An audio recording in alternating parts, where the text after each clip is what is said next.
Well, good morning. Republicans in Congress are pushing for an investigation into why the FBI searched the former president's home. Democrats are taking a much more wait-and-see approach.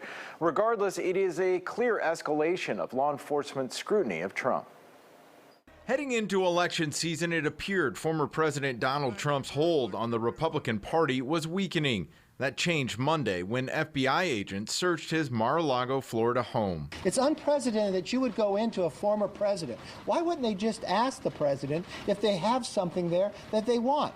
He surely would have provided it to them. Many Republicans insist the search was politically motivated and that Democrats have now weaponized the Department of Justice. This didn't come from the little local FBI field office in Palm Beach, Florida. You know who this came from. This came from one place and one building, and that is the White House in Washington, D.C. They want to attack a guy who they view as his greatest threat, is Biden's greatest threat. The White House saying it knew nothing of the search until it was publicly reported.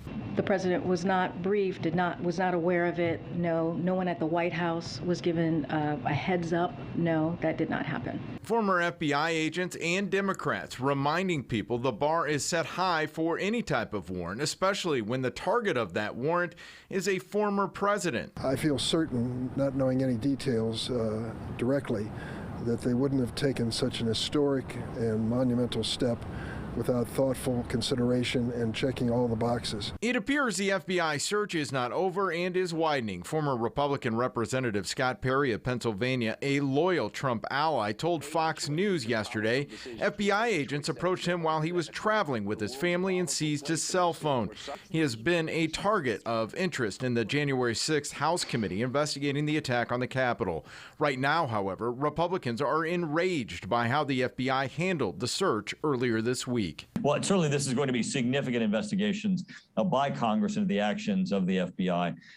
This is so unprecedented, so outside the realm of anything that anyone has seen in history, where a sitting president's attorney general has approved raiding the home of the past president and possible future presidential candidate against the sitting president. The former president is in New York this morning. He is set to give a deposition in a civil case involving his businesses and practices. Eric Rung, WGN News.